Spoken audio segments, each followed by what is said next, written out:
vous pourrez, comme vous voyez, et vous pourrez normalement le consulter sur une chaîne YouTube du CFHA, qui reste encore un tout petit peu à monter. Et je remercie très chaleureusement pour ce débat qui a été organisé avec Judith Kagan, secrétaire générale du CFHA, et Christine Pell, ancienne présidente et vice-présidente, Isabelle Chave, qui a accepté tout de suite de le modérer, et Damien Delille, Alexandre Piquello, Amélie Métivier, Maëlle Tozé-Lesparia, Olivia Voisin. Pardon. Je laisse les petits Olivier, Olivia viennent se renforcer l'un l'autre. Olivia Voisin qui vient d'ouvrir ce week-end une exposition sur Velázquez à Orléans que le CFHA va s'empresser d'aller visiter. Je laisse la parole à Isabelle Chave pour modérer la table ronde et au nom de tout le CFHA, je la remercie encore fantastique, chaleureusement. Merci Olivier et bonsoir à tous. Je vous souhaite aussi avec les 5 participants à ce débat de ce soir la bienvenue autour d'une thématique qui interroge effectivement, qui questionne les enjeux de la société, tout autant que le dernier débat que tu as évoqué du 29 mars dernier sur le déboulonnement des statues, l'iconoclasme en général. On va interroger effectivement ce soir des questions contemporaines, l'influence de la crise sanitaire que nous traversons et que bientôt, on pourra dire, espérons-le, nous aurons traversé, l'impact, l'influence sur les métiers de l'histoire de l'art. On l'a tous vu dans les médias, ce type d'interrogation, ce type d'introspection a déjà eu lieu pour les métiers de la santé, les métiers du bâtiment et des travaux publics, les métiers du commerce, les métiers du transport, les métiers de la restauration et de l'hôtellerie, évidemment, pour ne pas les citer. Et il est tout aussi légitime de braquer le projecteur sur les métiers constitutifs de cette discipline qui nous réunit. Peut-être la réalité de cette situation subie par nous tous n'a-t-elle été perçue qu'à bas bruit par le grand public par rapport aux exemples que je viens de citer, quoique le volume du dossier de presse qui accompagne cette soirée qui a été préparée pour accompagner ce débat pourrait laisser le contraire. Toujours est-il que dans ces fondements imposés, et tu les as rappelés effectivement, Olivier, que ce soit la restriction des déplacements, l'instauration de distance sociale, la fermeture des lieux de culture et des institutions patrimoniales pour partie évidemment, l'interdiction des regroupements en grand nombre, le confinement, le télétravail intensif, les cours à distance, cette pandémie a bel et bien remis en cause les principes par là même de l'écriture, de la fabrique et de l'écriture de l'histoire de l'art. Je veux parler évidemment du rapport direct à l'œuvre, de l'aller voir qui nous caractérise et qui fait qu'on a voulu aborder ces métiers-là vraisemblablement aussi, la recherche de l'émotion directe, des ressorts de compréhension face à la matérialité même de l'objet, de l'œuvre. Sans doute tout cela a été directement touché d'un point de vue fondamental par ces 15 mois qui viennent de s'écouler. Et cette situation, c'est d'où le panel qu'on va détailler ensuite d'intervenants ce soir, a touché, ça aussi c'est une spécificité, tout autant celles et ceux qui conservent et qui communiquent les sources de l'histoire de l'art, que ceux qui veillent à la préservation, à la restauration des œuvres d'art ou des éléments du patrimoine culturel, à ceux qui les étudient, qui les divulguent par les expositions, qui président aux moyens de les collectionner, de les transmettre à autrui, de les faire circuler, ceux qui renouvellent la recherche disciplinaire par des publications, ou encore ceux qui transmettent l'histoire de l'art par l'enseignement ou par diverses formes de sensibilisation. Cette année passée, et c'est ce qu'on va questionner ce soir, a sans doute engagé, ici comme ailleurs, une vraie réinvention sous contrainte des métiers dans la spécificité de ces diverses branches professionnelles que je viens de citer. Elle aura sans doute aussi, on terminera par ce point, produit des avancées, des bénéfices, des pistes d'évolution qu'il faudrait capitaliser, conserver dans l'après-confinement, à moins qu'il ne faille décidément revenir d'un seul bloc à nos pratiques, à nos modes de fonctionnement professionnels précédents. C'est ce point-là qu'on mettra effectivement en questionnement à la fin de la soirée. Pour contribuer collectivement à cette prise de recul, à cette mise à distance de la question du sort de notre discipline face à l'épidémie, et pour donner à cette conversation l'approche nécessairement plurielle qu'elle requiert, 5 personnalités ont été sollicitées pour intervenir ce soir et je les en remercie d'ores et déjà. Damien Delille est maître de conférences en histoire de l'art contemporain à l'Université Lumière Lyon 2, où il est co-responsable de l'axe art, images et société du laboratoire de recherche historique Rhône-Alpes. Il est responsable du cycle de licence du département d'histoire et d'archéologie, dont il prendra la direction en septembre prochain. Et parce qu'il est en poste à Lyon, il est aussi impliqué dans l'accueil du 36e congrès du Comité international d'histoire de l'art en 2024. Formé à l'école du Louvre, le commissaire-priseur Alexandre Giquelot est l'un des responsables de la maison de vente Binoche et Giquelot depuis 2009 et il préside aussi, depuis février 2019, l'hôtel Drouot, première place d'enchères en France. Amélie Métivier est conservatrice restauratrice de sculpture, indépendante depuis 2000, et elle a longtemps été la vice-présidente de la Fédération française des professionnels de la conservation-restauration, la FFCR, en abrégé, un organisme créé en 1992 pour défendre les principes élémentaires de la préservation du patrimoine culturel et aussi au-delà pour promouvoir la profession dans son ensemble de conservateur-restaurateur des biens culturels. Et elle demeure aujourd'hui une administratrice très dynamique de cette fédération nationale. Chargée d'enseignement en histoire de l'art à l'Université de Paris-Ouest Nanterre et à l'Université du Mans, Maëlle Tosier d'Esparia est docteur en histoire de l'art à l'Université de Bourgogne depuis janvier de cette année. Il a cofondé le groupe de recherche en histoire de l'art moderne, qui comprend aussi d'ailleurs une section conservation-restauration. Et vous pouvez retrouver le riche carnet de recherche du GRAM en ligne sur la plateforme Hypothèse et ses éditions dans toutes les bonnes librairies. Et pour des raisons strictement alphabétiques, je mentionnerai enfin Olivia Voisin, conservatrice du patrimoine et directrice des musées d'Orléans, qui a accepté de préparer ce débat avec nous tous. Et je l'en remercie d'autant plus qu'en étant commissaire, elle était en plein accrochage de l'exposition Dans la poussière de Séville sur les traces de saint Thomas de Velázquez, inaugurée il y a 2 jours, enfin le 5 juin dernier, il y a 2 jours, et que vous pourrez tous aller voir au musée d'Orléans jusqu'au 14 novembre prochain, si je ne m'abuse. Alors, pour lancer un premier axe thématique, je vous propose de commencer sans plus tarder par vous solliciter les uns et les autres, plutôt comme au titre de vos témoignages de professionnels de l'histoire de l'art, dans les divers secteurs d'activité que vous représentez. Comment les pratiques ont-elles résisté? Comment les activités se sont-elles maintenues? Les missions se sont-elles poursuivies? Et sur quels aspects plus précis l'impact de la pandémie est-il été le plus sensible? On va commencer par aborder en premier lieu la pratique de la recherche et de l'enseignement de l'histoire de l'art. Et je laisse la parole immédiatement à Damien Delille pour ouvrir le débat. Merci beaucoup, merci pour cette invitation et merci pour cette présentation. Effectivement, donc, tout à l'heure, on me posait la question de savoir où est-ce que j'étais. On peut le dire, hein, je suis chez moi et cela fait déjà de nombreux mois, voire maintenant quasiment 1 an et demi, que l'on donne cours chez soi en tant qu'enseignant-chercheur, donc en direct de Lyon, hein, non pas de Orléans ou de Strasbourg. Et donc, je suis ravi évidemment de pouvoir poursuivre ce travail-là, puisque nous sommes en cours de déconfinement et que nous sommes encore évidemment dans un contexte particulier qui est celui d'un contexte que nous avons connu du jour au lendemain, c'est-à-dire véritablement ce confinement, ce premier confinement, et donc un passage au tout numérique de l'enseignement supérieur qui a été effectivement quelque chose d'assez complexe à gérer, mais qui a été, je dois dire, assez rapidement maîtrisé par des outils numériques que nous avons dû donc encore une fois, du jour au lendemain, tenter de maîtriser et surtout de pouvoir manier assez rapidement auprès d'étudiants et d'étudiantes qui, eux aussi, ont dû donc passer au tout numérique très rapidement.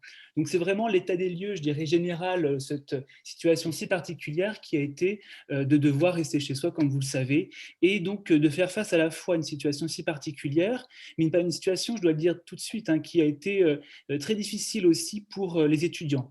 Beaucoup de messages de détresse, de difficultés, d'abandon, de solitude qui ont été là pendant donc cette année et demie en quelque sorte de confinement et qui est aussi vraiment, je dirais, qui va marquer profondément nos habitudes de travail, d'enseignement tout au long donc, des années qui vont suivre et on l'espère des années qui vont être meilleures. Donc ça, ce sont les 2 véritables points d'accroche que je voudrais évoquer tout de suite avec cette réflexion de table ronde d'aujourd'hui, à la fois une situation particulière, du tout numérique, une situation difficile à gérer, et puis globalement aussi beaucoup de nouvelles habitudes qui ont été prises en fait très rapidement, à la fois d'un point de vue, je dirais tout simplement de l'accès au savoir, hein, notamment les bibliothèques qui ont été fermées pendant de nombreux mois, la fermeture des musées, bien entendu, des institutions, on y reviendra tout à l'heure avec l'ensemble de mes chers collègues, et puis globalement, tout simplement, une restriction qui concerne à la fois, certes, les lieux, mais aussi un accès difficile au savoir parfois, et tout simplement une nécessité de donner d'autres accès, d'autres manières de comprendre les choses, à la fois un accès de plus en plus numérisé à toute source d'information, et puis plus globalement, un accès à d'autres formes, je dirais, de rapport aux images, de rapport aux œuvres, de rapport aux supports visuels que l'on utilisait en cours et que là, on a été obligé donc d'utiliser sur ces plateformes numériques qui ont été donc notre quotidien pendant de nombreux mois. Donc globalement, c'est vraiment cela qui constitue, je dirais, le grand changement hein, de cette année et demie passée en ligne. Et puis globalement, évidemment, toute une recomposition générale, à la fois des modalités d'enseignement, mais aussi des modalités de contrôle des connaissances qui donc sont devenus des contrôles de connaissances alternatives, c'est comme ça qu'on utilise le terme, pour souligner justement eh bien, ces examens qui en fait depuis 3 semestres sont entièrement en ligne. Et c'est là le grand problème hein, qui s'est posé, qui se pose encore à nous, encore actuellement. Nous sommes en pleine correction, justement, de fin de correction d'examen, et où précisément, eh bien, l'ensemble des examens se sont passés en ligne. Et donc, de nombreuses questions d'un point de vue du contenu pédagogique que nous transmettons, mais aussi de la manière dont on a pu, justement, les questions qui sont posées sur comment vérifier finalement des connaissances une fois que les étudiants ont accès à tout chez eux lorsqu'ils composent leurs examens. Merci beaucoup, Damien. Peut-être Maël, dans le même secteur d'activité, veut compléter par des éléments qu'il a pu constater aussi de son côté.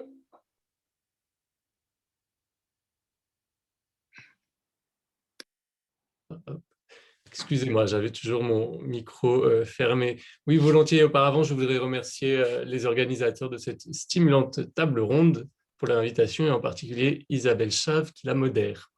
Alors, pour poursuivre les analyses de Damien Delille, effectivement, je souhaiterais tout d'abord livrer des retours d'expérience, mais aussi qui pourraient sembler anecdotiques, mais qui permettent en fait de souligner des problèmes rencontrés par d'autres historiens de l'art et de réfléchir ensemble à des solutions pour les dépasser. Alors tout d'abord, concernant la recherche. Lorsque la pandémie survint l'an dernier, j'étais engagé dans des travaux de recherche importants, notamment ma thèse, qui a été fortement ralentie par la fermeture des dépôts d'archives, bibliothèques et centres de documentation. Comme de nombreux historiens de l'art, j'ai ensuite été confronté au problème des jauges dans les institutions qui ont ensuite rouvert leurs portes. Certaines d'entre elles, c'est important de le signaler, ne viennent d'ouvrir que dans les semaines précédentes, à l'instar de la documentation du Louvre. Alors, merci Isabelle d'avoir montré la première image. Vous pouvez revenir en arrière. Voilà, celle-ci, c'est la salle de lecture du Caran, pour ceux qui la connaissent. Alors, les Archives nationales ont rapidement mis en place un site Internet qui était simple d'utilisation pour réserver une place, mais il fallait, et il faut encore, compter au moins une semaine pour obtenir cette place, car les jauges de fréquentation sont très basses. Comme on le voit, la salle est à peu près désertique. Donc, comme ailleurs, je crois que des utilisateurs réservent des places et ne viennent pas forcément. Et donc, ça crée de fort longs délais pour consulter un document.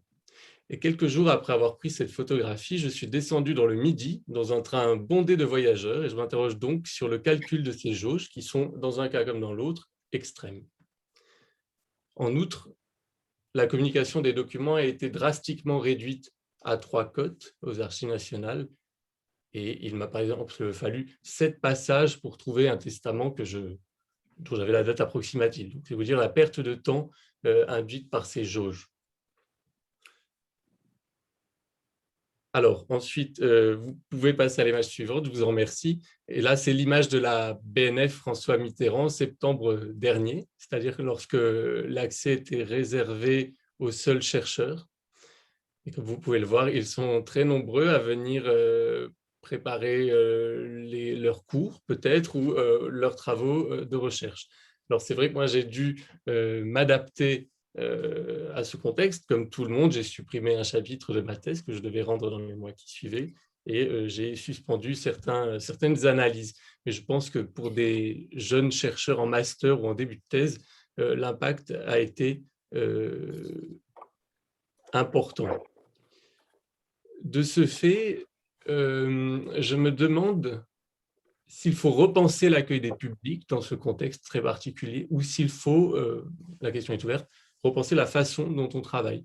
Par exemple, en dépouillant 2 à 3 fois main d'archives. Je poursuis toujours avec cette hypothèse des archives, mais on peut la reproduire avec d'autres types d'objets ou des livres, bien sûr. Et très brièvement, parce que j'ai bien noté que je n'avais pas trop le temps de parler, mais je me rattraperai sur les autres interventions parlant moins, concernant l'enseignement. Bien sûr, la difficulté, c'était de mobiliser l'intérêt des étudiants. Alors, pour situer, cette année, j'ai enseigné en distanciel dans une université et en hybride dans l'autre. Alors, j'interrogeais ponctuellement les étudiants pour savoir un petit peu quels étaient leurs souhaits, leurs besoins. Alors, ceux qui étaient en distanciel voulaient revenir sur le campus, et à l'inverse, ceux qui avaient la possibilité de revenir sur le campus ne venaient pas. Alors, je crois que cet esprit quelque peu contestataire reflète la fragilité des universités au cours de cette période. L'absence de règles communes et stables a probablement semé le doute ou la colère parmi les étudiants. Les derniers arrivés à l'université, notamment, donc en L1, n'ont pas compris comment travailler dans ce cadre tâtonnant, variable, ni même dans quel but. Ainsi, des étudiants ont pensé qu'ils pourraient valider leurs UE sans travailler. J'ai beaucoup discuté de ça avec certains d'entre eux. C'était comme une dette de la société envers. Enfin, c'était très curieux. Et à la suite d'un contrôle de connaissances, un étudiant est venu me voir et il m'a dit avec beaucoup d'aplomb qu'il n'était pas utile de s'acharner à travailler puisque l'université s'est obligée de faire passer la moitié des étudiants en L2, même si le niveau était plus bas. Mais on reparlera certainement du nivellement des niveaux qui est un vrai problème. Il faudra s'adapter. Alors, plus positif, c'est le cas aussi des étudiants qui étaient motivés.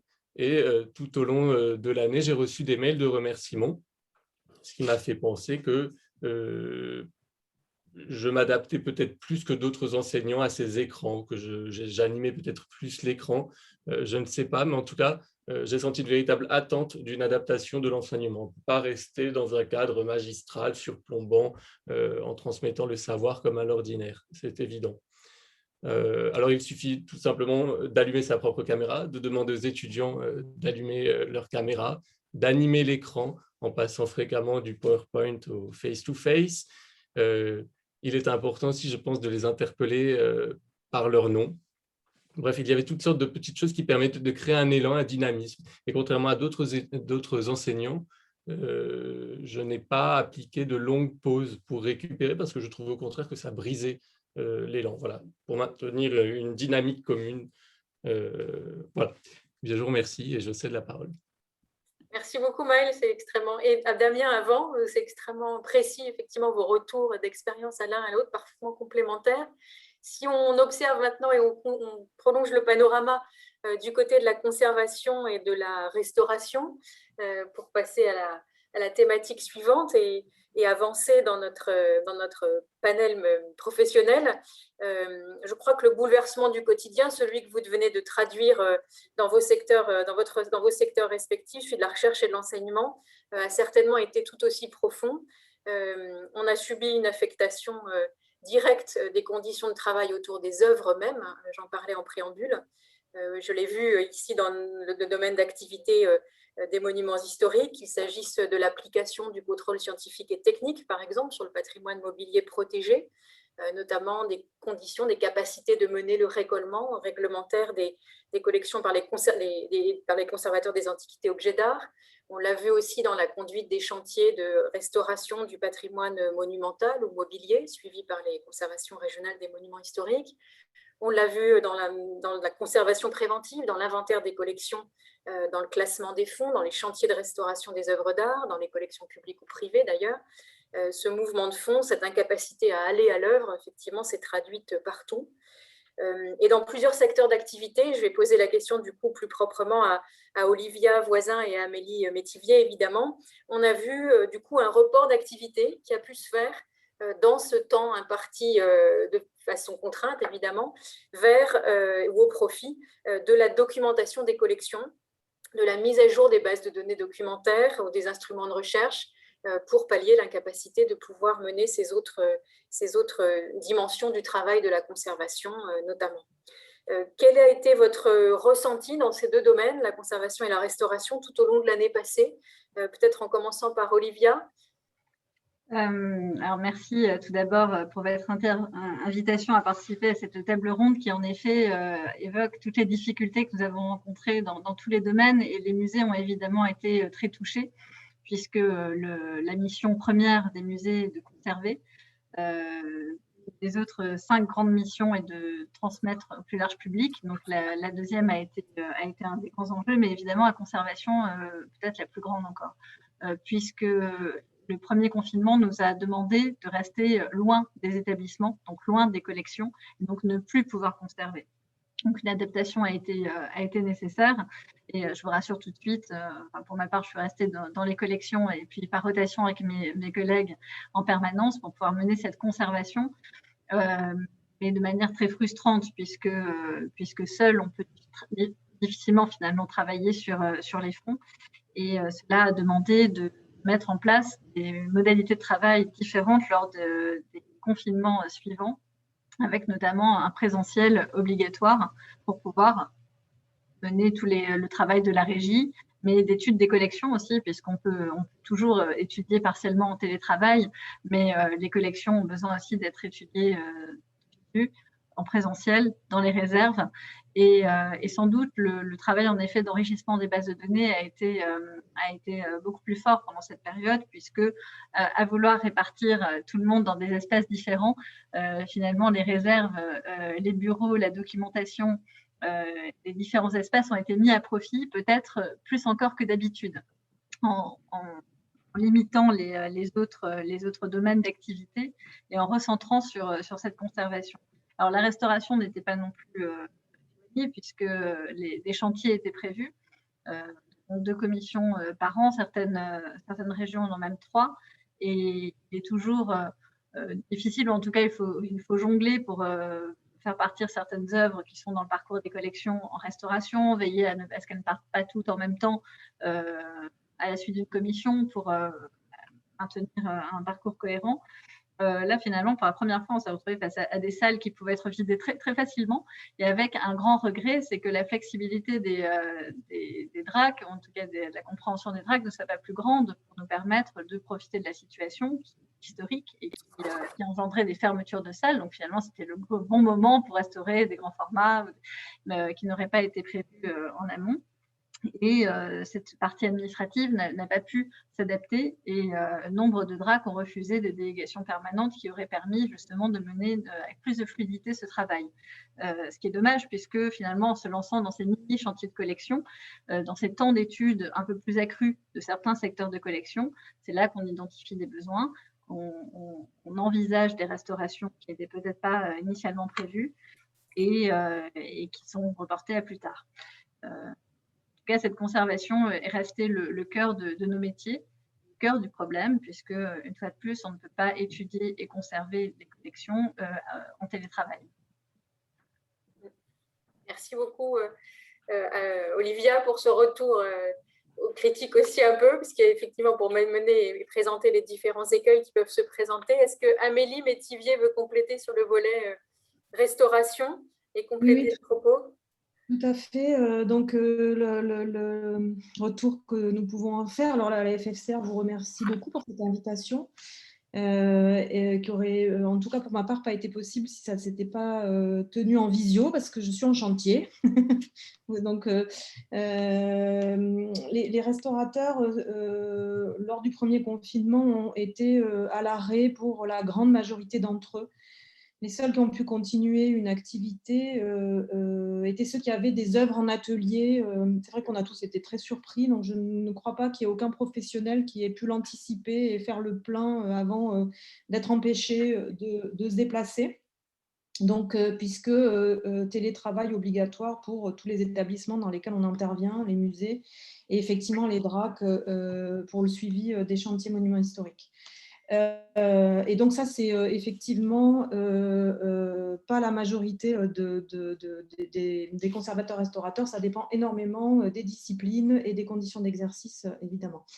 Sachant qu'un encouragement immédiat de la part du ministère de la Culture auprès des services des affaires financières a été fait de manière à ce que le service de facturation ne s'interrompe pas, ce qui est très important pour un indépendant.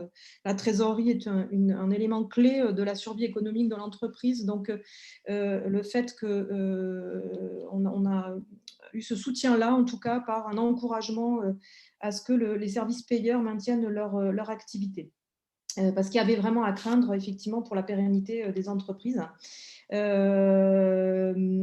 pour ce qui est du deuxième et du troisième confinement, l'activité s'est maintenue, là encore, grâce à la mobilisation des établissements, c'est-à-dire aussi bien les services de l'État que les établissements publics et les musées territoriaux, c'est-à-dire que très rapidement, on a été informé que dans la mesure du possible, avec les ajustements que ça nécessitait en fonction des directives quant au nombre d'agents sur place, de nombre de jours d'ouverture possible. En tout cas, on a senti ce soutien immédiat qui correspond aussi certainement, comme l'a expliqué Olivia Voisin, à un intérêt aussi de profiter de ce moment-là peut-être pour faire les restaurations, mais en tout cas très rapidement. Voilà.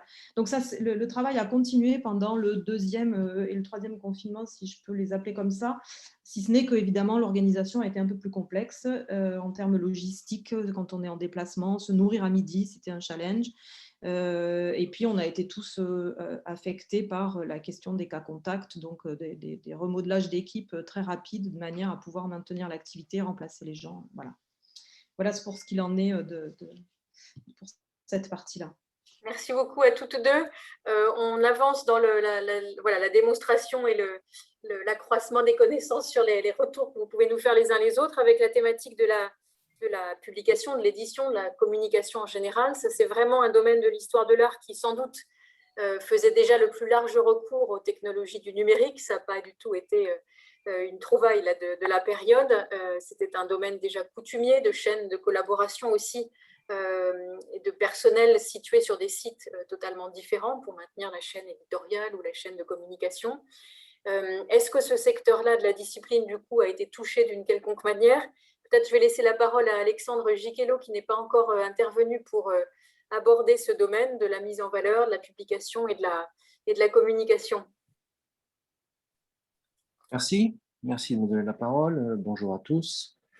Nous avons, alors je précise une toute petite précision au niveau de mes fonctions, puisque j'ai été nommé en 2017 président du groupe Drouot Patrimoine.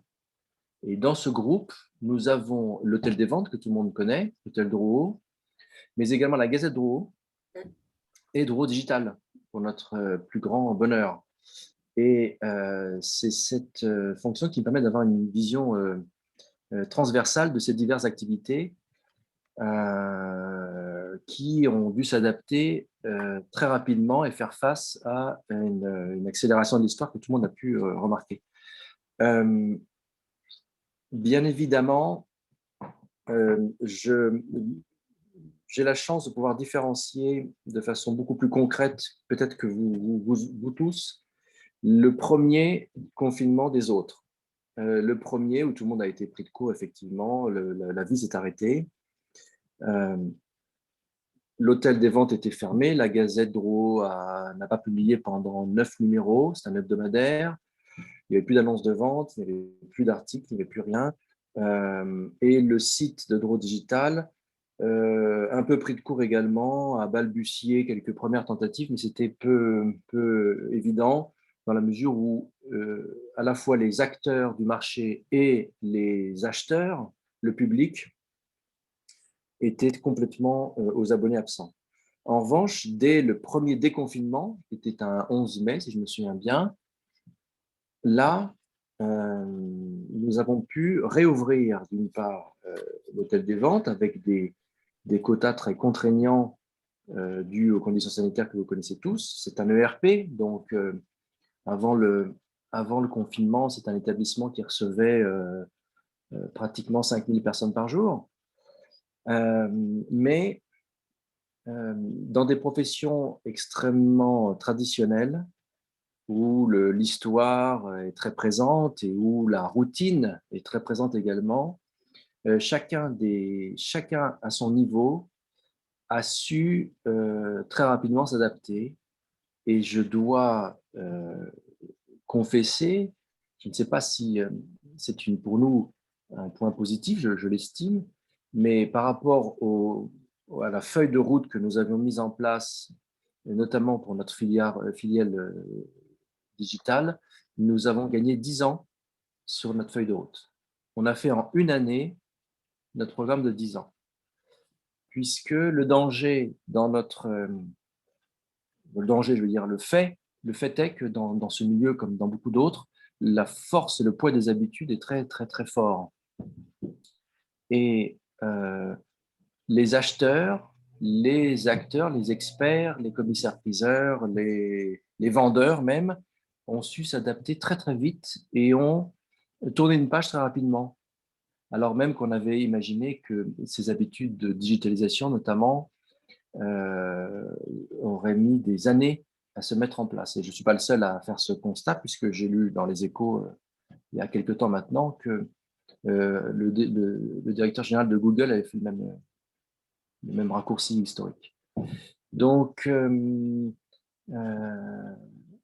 tous ces outils qui étaient déjà à notre disposition, parce qu'on n'a pas inventé de nouveaux outils finalement, mais qu'on vous regardez d'un peu de loin, qui sont effectivement les appareils de prise de vue à 360 degrés sur les objets et sur les lieux d'exposition,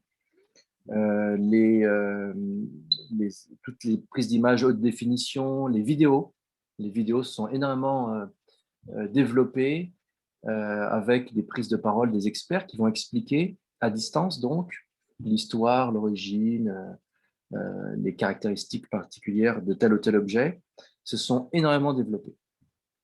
Et je constate qu'à l'époque où le public était librement autorisé à accéder à l'hôtel des ventes, Drouot, une salle avec 100, 150, 200 personnes, c'était une salle déjà très très bien garnie. Aujourd'hui, le quota d'une salle moyenne à Drouot, c'est 10 personnes, en raison des 8 mètres carrés, vous connaissez ça par cœur.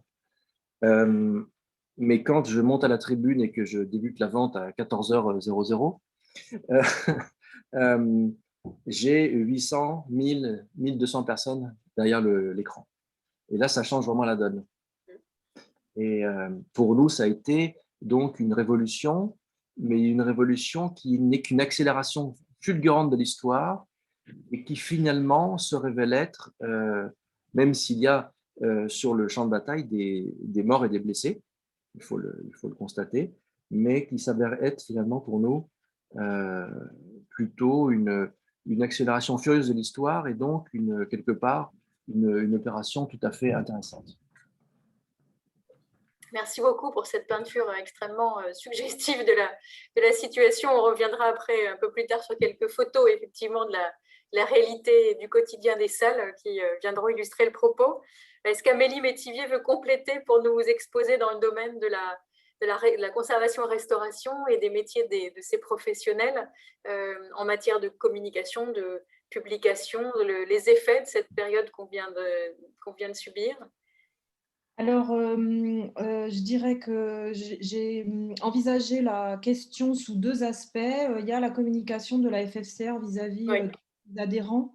Ça a constitué un très, très gros travail du conseil d'administration au tout début du confinement, c'est-à-dire faire le point sur les différents dispositifs d'aide avec des questions fréquemment posées, des documents de 140 questions-réponses à éplucher pour comprendre dans quelle catégorie se situait l'ensemble des professionnels, comment on faisait les calculs, qui pouvaient le demander. Il y a eu aussi une action menée pour obtenir que les professions libérales bénéficient des indemnités journalières pour garde d'enfants, puisque ça n'était pas le cas au départ. Alors évidemment que c'est certainement l'ordre des avocats qui a porté le dernier coup, plus que les conservateurs-restaurateurs, mais tout de même avec un tableau qu'on a mis à jour toutes les semaines en regardant des webinaires sur le fonctionnement. De la même façon que toutes les annonces qu'on recevait, il y a eu une diapo, je vous avais mis une capture d'écran, notre caisse de retraite qui, quelques mois après, il faut bien le reconnaître, c'était avant, je pense, quelques mois après, qui s'est décidé à abonder un fonds de solidarité. Donc, beaucoup de communication de ce point de vue-là, qui a peut-être montré aussi aux professionnels l'intérêt d'une association professionnelle. Et le deuxième aspect, je me suis posé la question de savoir si les conservateurs-restaurateurs avaient plus fait de la recherche. Est-ce qu'ils avaient lu plus d'articles? Est-ce qu'ils en avaient écrit? Puisque, au fond, ils regrettent souvent de ne pas participer plus. Essentiellement par manque de temps. Et en fait, ce qu'on observe, c'est que finalement, le temps est une question importante, mais peut-être subsidiaire, et qu'on ne peut pas vraiment consacrer de l'énergie à la publication et à la recherche quand on est inquiet. Donc, tous les conservateurs-restaurateurs disent qu'ils avaient des listes d'articles à lire et qu'ils n'ont pas réussi vraiment à en venir à bout, mais je crois que c'est un sentiment partagé par la population française. Et puis, il faut reconnaître que c'est une population à 80% féminine et que globalement, même si c'est en net progrès, la question de la garde des enfants repose essentiellement sur les femmes. Donc, je vous ai mis ces portraits qu'on a publiés sur notre... Nous aussi, on a utilisé abondamment les réseaux sociaux pour communiquer pendant le premier confinement. Et quand on lit les commentaires, enfin les récits des conservateurs-restaurateurs, les conservatrices interrogée, il y a beaucoup de questions de garde d'enfants. Mais ça encore, ça a l'air d'être communément partagé, puisque j'ai vu passer des articles expliquant que les femmes chercheurs avaient beaucoup moins publié que les hommes pendant le confinement. Voilà, donc nous ne nous séparons pas finalement du cas général. Voilà, merci. Merci Amélie. Et Olivia, alors du coup, dans le secteur des musées, en matière d'édition, de communication, est-ce que la période a été spécifique ?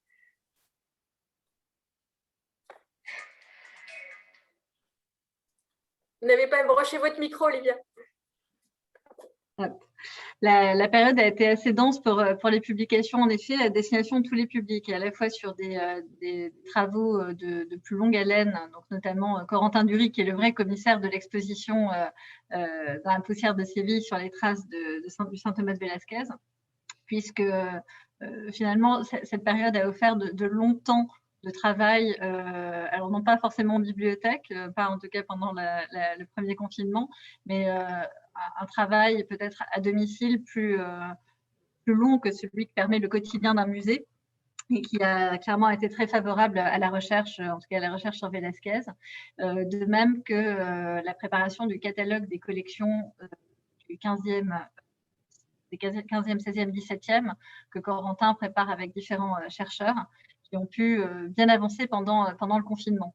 Et puis parallèlement, il était important de pouvoir maintenir un lien avec, on en reparlera plus tard, mais avec le public qui est celui du quotidien et qui avait disparu. Et donc là, les publications sont passées par les réseaux sociaux, avec l'ambition de pouvoir glisser jour après jour des contenus scientifiques, donc en changeant un petit peu le fusil d'épaule sur les contenus habituels des réseaux sociaux, et revenir à des propos plus en lien avec la recherche qui se faisait en coulisses, puisqu'il n'y avait plus de quotidien des musées, notamment liés aux restaurations. Parce que les restaurations qui ont eu lieu pendant cette période ont apporté de nombreuses réponses, en particulier pour un tableau l'entourage de Georges de la Tour, qui s'avérait plus vraisemblablement fait à deux mains avec celle de la Tour, ou encore un grand tableau de Bardin qui est fondateur du musée et qui a apporté beaucoup sur la connaissance sur Bardin. Donc c'est par ces biais détournés, en attendant des publications bonnes et due forme sur papier, que le travail de recherche a pu continuer. Merci beaucoup Olivia. Alors, pour avancer encore, quatrième et dernière approche professionnelle des métiers qui sont ici exposés, on l'a déjà un peu abordé avec Alexandre Giquelot à l'instant, c'est cette photo-là, ce cliché-là, ces deux clichés-là que vous aviez proposés voilà, à montrer à tous et à le discuter. C'est vrai qu'on s'est tous rendu compte de ce dont vous parliez tout à l'heure, comme professionnels du patrimoine en général dans tous les secteurs concernés par l'acquisition d'objets et d'éléments du patrimoine écrit ou mobilier, quels qu'ils soient, les archives, les bibliothèques, les monuments historiques, pour les cathédrales ou les grands établissements patrimoniaux, les musées évidemment. On s'est tous très vite rendu compte de l'adaptation que vous avez évoquée, notamment de ces transferts effectivement en ligne, pour les places françaises comme évidemment pour les places à l'international. D'autant que c'est vrai que dans ce secteur d'activité, la presse spécialisée s'est particulièrement fait l'écho de cette accélération professionnelle que vous évoquiez. Ça a été vraiment prégnant dans les grands magazines que l'on suit tous. Je ne sais pas si vous voulez ajouter quelques commentaires à la photo qu'on voit, les deux photos qu'on a sous les yeux, Monsieur Giquelot.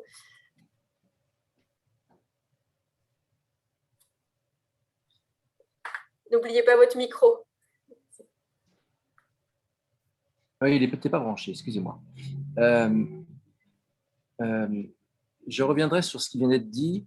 Le premier confinement, la période d'arrêt total nous a permis de bien réfléchir au monde d'après. On utilisait beaucoup cette formule et on s'est rendu compte que le monde d'après ressemblait beaucoup au monde d'avant, mais bon, pas entièrement. Et ça nous a permis de bien organiser effectivement les nouvelles normes provisoires de sécurité, mais pas tous les aspects.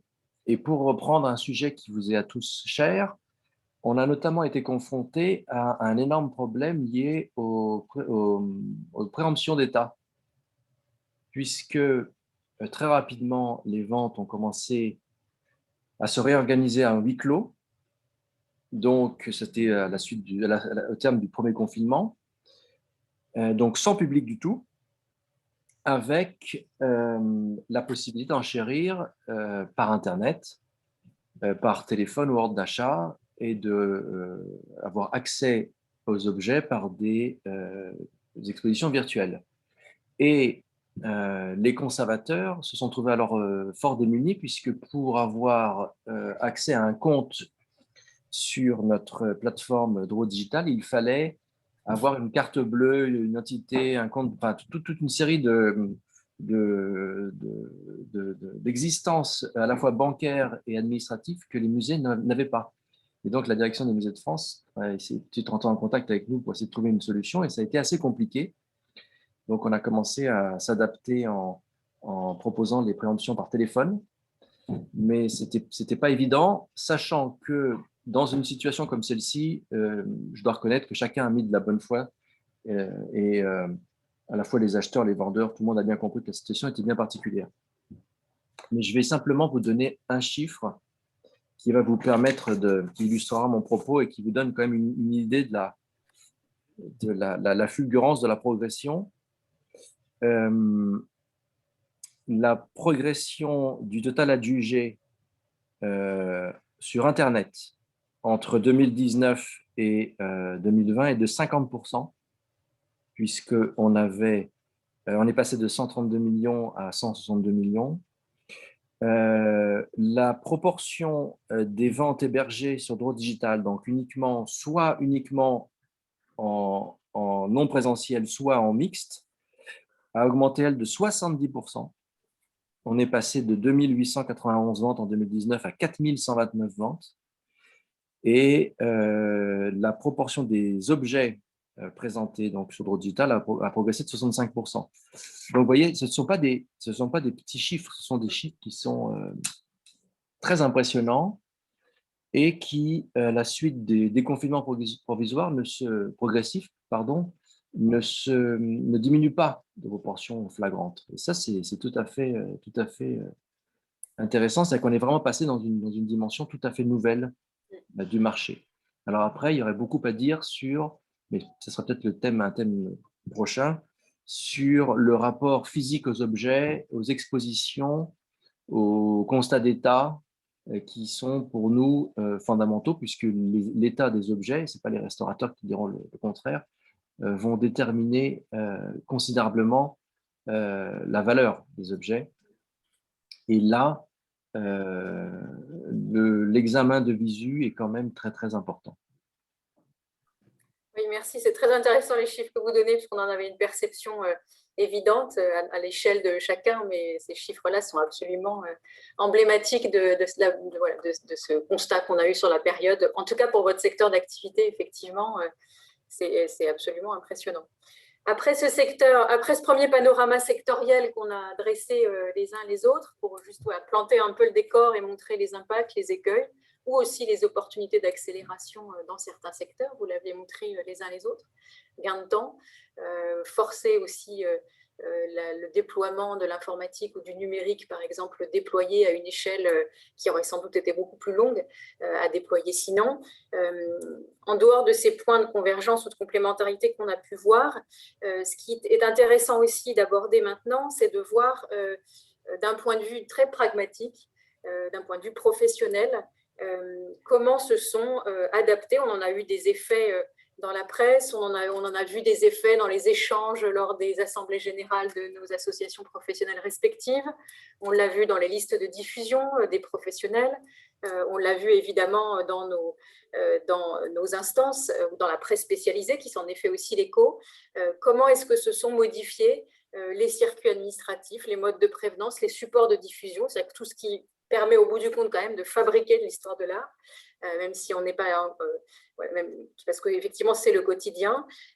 Et on va voir notamment, je vous renvoie évidemment au dossier documentaire qui a été préparé pour aborder ces questions-là, vous verrez que c'est très prégnant, cette question de l'organisation matérielle et du quotidien des métiers derrière la discipline de l'histoire de l'art.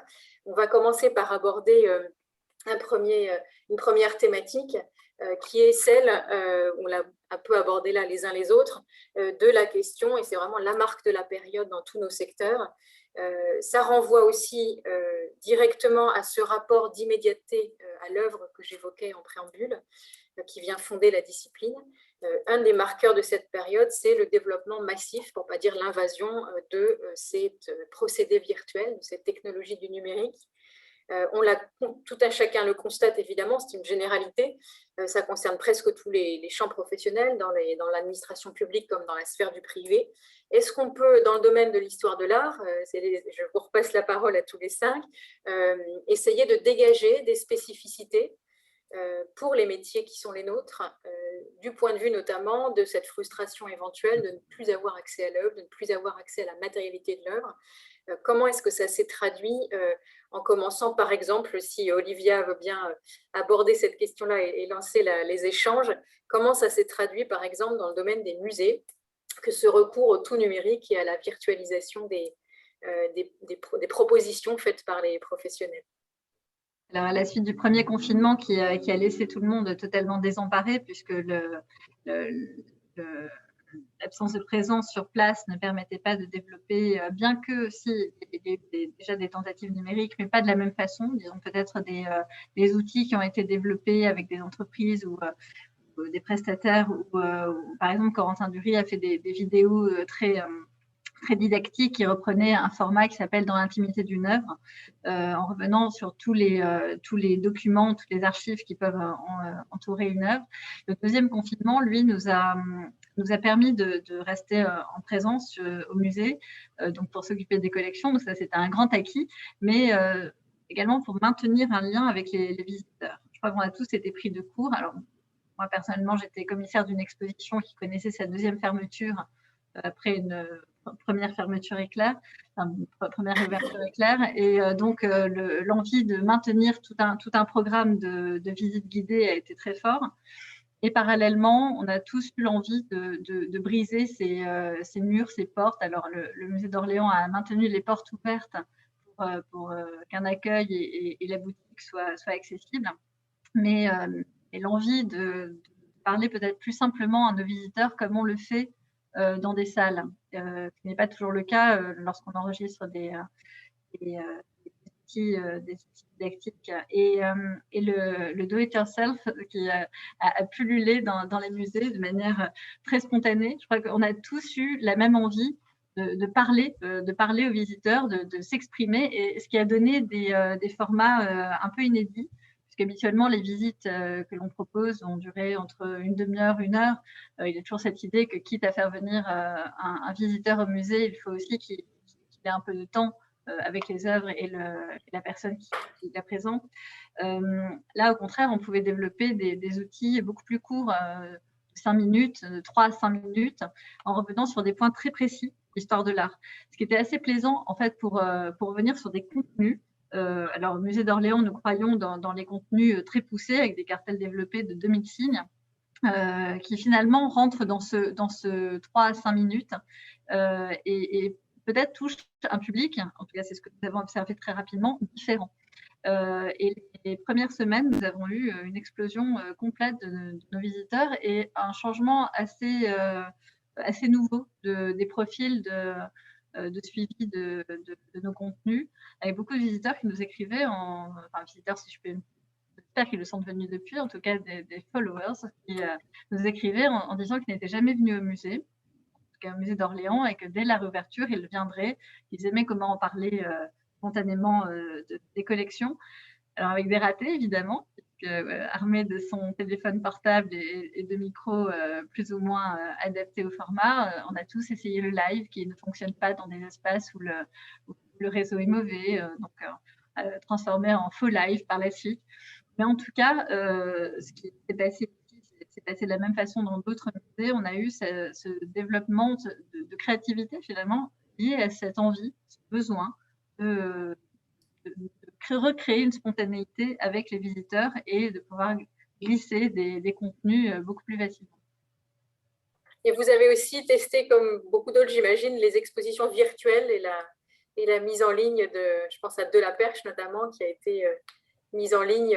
Vous nous aviez envoyé quelques clichés à l'appui de ces propositions de virtualisation. Voilà. Alors là, on est aux antipodes du do it yourself, puisque là, c'était vraiment une frustration entière et complète qui était pendant le premier confinement, puisqu'on a ouvert l'exposition qui correspond à un peu plus de 3 ans de recherche, qui est la découverte d'un artiste qui avait totalement disparu de l'histoire de l'art, qui s'avère être un artiste de premier plan, qui est totalement lié au marché, puisqu'il est réapparu au détour d'un carton à dessin. Il n'est pas passé par Drouot, mais il aurait pu.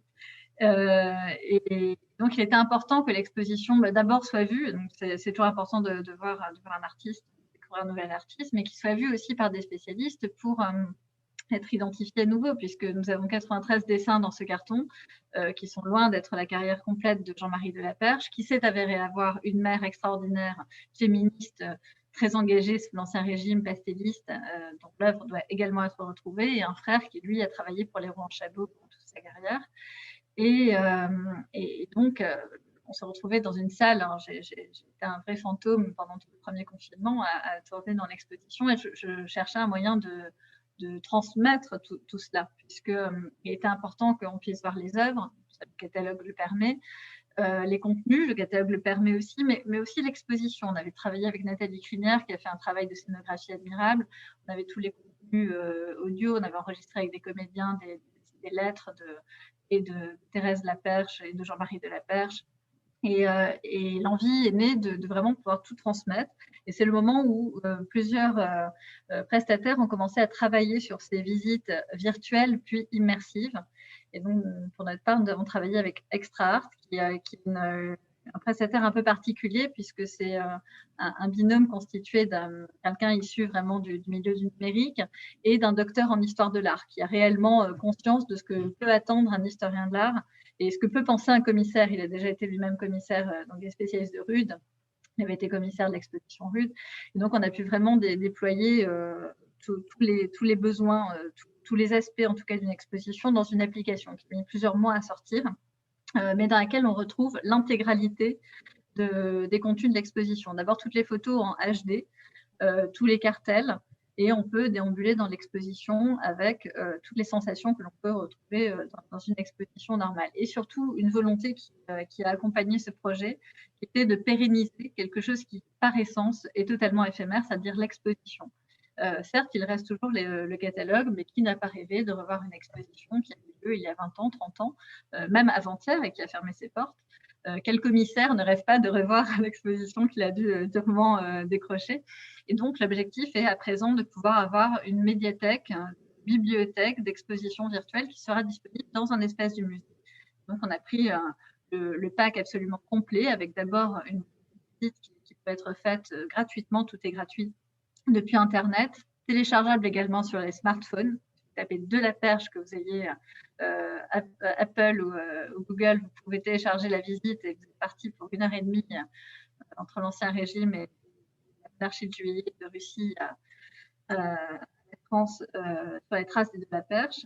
Et la troisième étape va être la consultation dans des lunettes de réalité virtuelle qui seront disponibles à l'avenir. Et pour les décennies à venir, puisque nous avons également pris la version d'adaptation, puisque le numérique s'adapte en permanence, donc nous aurons des mises à jour pour l'éternité pour que l'exposition puisse être vue dans un espace du musée. Cette exposition est toute suivante, puisque ce besoin se pose pour toutes les expositions qui sont tous des projets scientifiques qui méritent de continuer d'exister au-delà de l'existence ou non-existence à la présence dans les salles.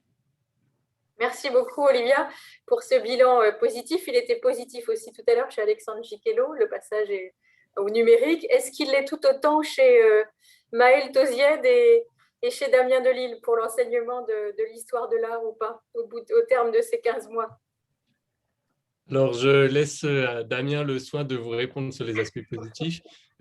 En ce qui me concerne, je fais simplement une parenthèse au sujet, naturellement, de l'accumulation et de l'accroissement des mails avec le distanciel, forcément. Les étudiants, dans ce contexte précis, les étudiants soucieux, les étudiants curieux aussi, écrivent en permanence des dizaines de mails tous les jours auxquels il faut répondre rapidement. Donc, je n'ai pas de solution. Les universités dans lesquelles j'ai travaillé n'en ont pas non plus. Moi, j'ai décidé de répondre au tac, parce que sinon, l'accumulation est telle que c'est tout à fait déprimant. Mais il y a des universités ailleurs en Europe qui imposent à l'enseignant-chercheur de ne lire ses mails qu'une heure par jour.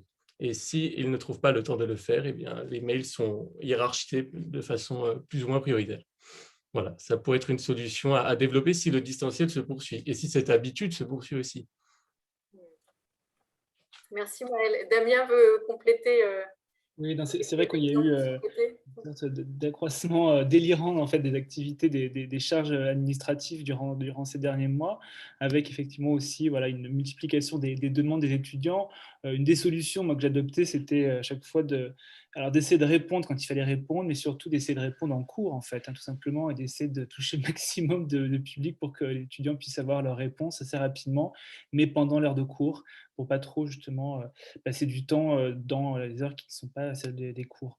Après, je dirais globalement qu'il y a à la fois des éléments, des aspects négatifs, enfin, positifs et négatifs dans cette virtualisation qu'on connaît. Je dirais que, voilà, on en a parlé tout à l'heure, les outils numériques ont été vraiment adoptés, on est obligé de passer sur vraiment toute une série de plateformes, je ne dirais pas les noms, mais voilà, je les ai mentionnés ici sur, par exemple, ces magnifiques espaces que je voulais, enfin des espaces virtuels totalement arides qui nous ont vraiment accompagnés durant ces jours et ces mois de confinement, premier et deuxième confinement, parce que malheureusement, on n'a pas forcément vu de différence de notre côté, je dois le dire, puisqu'on a été constamment à distance, même si au début de l'année dernière, donc du premier semestre en septembre, il y a eu ce moment un petit peu d'espoir en fait, de pouvoir avoir des cours un petit peu en présence. On a eu à peu près 1 mois, mais c'était très compliqué puisque en fait, dès les premières semaines, on s'est rendu compte que ce n'était pas jouable, en tout cas pour des cours des cours de travaux dirigés, qu'il a fallu faire ce qu'on appelle alors des termes inventés au fur et à mesure du confinement, de l'hybride, du comodal.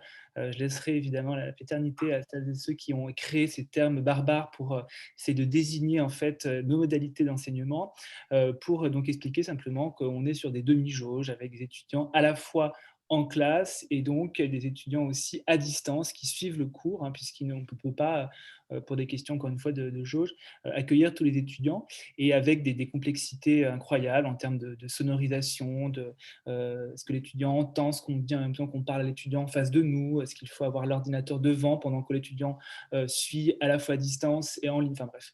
Je passe sur les détails aussi sur notre capacité, en tout cas je pense, d'enseigner à différents publics, à la fois sur place et en ligne. Ça a été très, très complexe.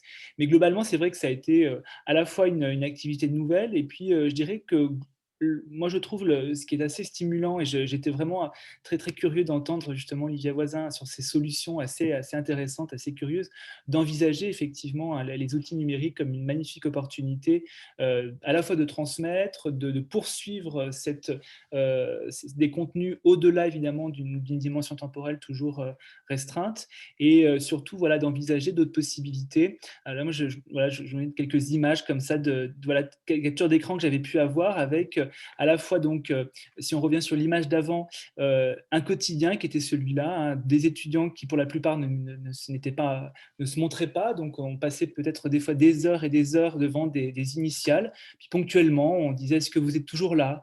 On a l'impression d'être dans une sorte de monologue où on avait l'impression de parler à un esprit. Esprit, es-tu là? C'était très, très, très curieux comme impression. Parfois, vous voyez, vous aviez évidemment des caméras qui se branchaient. Des fois, vous aviez des chats qui passaient. Vous ne saviez pas à qui vous parliez. Je trouvais ça assez intéressant. Donc, je suis très contente de voir que cette capture d'écran, voilà, est utile, vous voyez, aujourd'hui, pour vous montrer notre quotidien, parce que c'était vraiment ça, hein, des chats qui passaient ponctuellement quand la caméra était allumée. Et aussi, évidemment, voilà, une interface assez aride, comme je l'expliquais, mais qui nous a permis, encore une fois, de garder le contact, et surtout, je dirais globalement, de pouvoir envisager d'autres possibilités d'enseignement, des possibilités beaucoup plus interactives. Je pense que ça, c'est très intéressant et très important, où les étudiants se sont beaucoup plus familiarisés à d'autres formats de ressources en ligne, de ressources scientifiques, comme les vidéos. Je pense qu'évidemment, les musées ont joué un rôle très important, et je les remercie justement d'avoir donné aux étudiants beaucoup de ressources en ligne assez rapidement, ce qui nous permettait de faire le relais quand on ne pouvait plus précisément aller dans les musées. Le rôle des podcasts, ça a été très important. Il y a eu vraiment un regain très important d'intérêt pour les podcasts. Et puis, globalement, toute ressource qui permettait vraiment aux étudiants de pouvoir récupérer des informations qu'ils ne pouvaient plus faire en bibliothèque, avec cette question qui va se poser, je pense aussi, c'est-à-dire l'avenir du livre papier. Hein, puisqu'en fait, malheureusement, curieusement, je le vois de plus en plus, les bibliographies au niveau des licences ou des masters ne sont que des bibliographies avec des ressources numériques.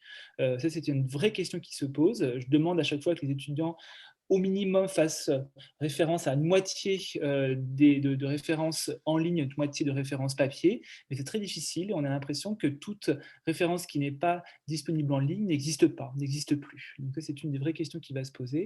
Et puis, le dernier point important que je voulais évoquer par rapport à ce contexte pédagogique, voilà, ce sont des effets d'innovation et surtout d'entraide entre les étudiants. Ça a été très intéressant de voir comment, par l'effet du chat, par exemple, comme nous pouvons nous-mêmes l'utiliser encore maintenant, quelque chose qui était complètement impossible à envisager il y a quelque temps, créer effectivement un rapport qui a été complètement déshumanisé, mais qui permet de recréer du lien, qui a permis de recréer du lien dans ces contextes justement si particuliers, avec ici un exemple que je trouvais assez drôle, comment envisager justement la vie d'un lieu culturel en temps de Covid, où j'avais demandé à des étudiants en groupe eh bien, à la fois de présenter le lieu, son histoire, son activité, ses activités de programmation, mais de le présenter de manière un petit peu plus innovante, un peu plus, on va dire, alors je dirais pas interactive, mais au moins d'envisager d'autres formats.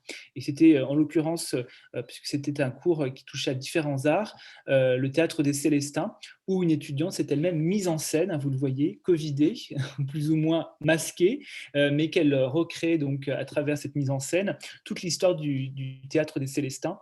Et il y a eu d'autres exemples ainsi, évidemment, sur les musées de Lyonnais, qui montraient qu'évidemment les étudiants ont, j'espère en tout cas, trouvé une source d'inspiration, une source de création, d'imagination pour pouvoir rendre ces choses beaucoup plus vivables, hein, puisqu'on était encore une fois dans des contextes où les étudiants ne sortaient plus de chez eux, passaient des heures et des jours entiers rivés sur leur ordinateur, et c'était quelque chose de très complexe.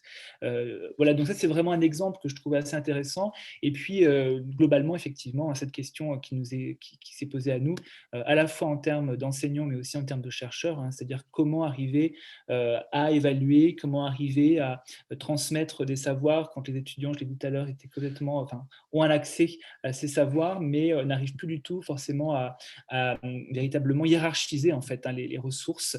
La question par exemple du plagiat était une question très intéressante à à comprendre, à savoir comment l'étudiant, lorsqu'il rend une copie qui vient évidemment de quelques ressources qu'il a pu trouver en ligne, comment évaluer ces éléments-là. Ce sont des choses qui évidemment sont très problématiques et qui sont en cours. Nous sommes encore en train d'y réfléchir, savoir comment arriver à prendre en compte ce type de nouvelles évaluations en histoire de l'art. Merci beaucoup pour ces retours très concrets. Et en plus du numérique, est-ce que du coup, dans les développements de nouveaux outils, Alexandre Gicquelot veut ajouter des éléments, des dispositifs nouveaux, des outils qui auraient été mis en avant ou instaurés justement pour le domaine du marché de l'art? Non, je voulais juste, oui, alors des outils nouveaux, pas vraiment. Comme je vous disais, les outils étaient tous déjà créés. On n'a pas créé de nouveaux outils en fonction des circonstances. Mais je vais juste illustrer très rapidement le propos qui vient d'être tenu parce que j'ai au sein, non pas du groupe Douro, mais là de ma maison de vente, une spécialité en archéologie précolombienne. Et nous avons la chance d'avoir une bibliothèque extrêmement complète, avec des ouvrages très rares et vraiment riches. Et j'ai des jeunes collaborateurs millénium, comme on dit maintenant, et qui font 100% de leurs recherches sur Internet, alors qu'ils ont tous les ouvrages à portée de main. Et ils n'ont plus la méthodologie, d'une part, parce qu'ils ont l'impression que c'est vraiment un mur de papier qui est dressé devant eux. Mais c'est vraiment intéressant puisqu'ils avaient toute liberté pour pouvoir accéder à se plonger dans les ouvrages et ils ont tout fait sur Internet. Et là, c'est intéressant parce qu'il n'y a pas de circonstances d'examen ou de plagiat, etc. Ils sont libres, ils font ce qu'ils veulent et ils vont face à un réflexe nouveau. Et c'est intéressant parce que c'est peut-être aussi à nous de nous poser des questions sur effectivement la façon que nous avons eu de transmettre ces façons de travailler, ces méthodologies. Et puis, je dis, certains vont sur Internet, mais d'autres du même âge, au contraire, ont la curiosité de s'intéresser, de se plonger dans les livres. Et je serais censé dire que c'est une espèce de sélection naturelle qui va s'opérer. Et en ce qui me concerne, alors je suis très subjectivement concerné, mais elle était très, très vite faite, puisque évidemment, la curiosité de ces nouvelles générations qui, eux, ont eu cette démarche d'aller dans les ouvrages, j'étais beaucoup plus sensible, évidemment. Alors, pour revenir rapidement sur les nouveaux outils, oui, c'est surtout les anciens outils qui vont devoir se poser des questions, si je peux dire. Je pense notamment à la Gazette Douro, qui est un journal papier, qui a aujourd'hui un pendant numérique, mais qui encore est minoritaire à ce jour. Le journal papier fonctionne bien, mais jusqu'à quand? Donc, on se pose des questions et on essaye d'anticiper au mieux l'évolution de ce marché qui est, comme je le disais, s'est accéléré en quelques semaines. Merci beaucoup.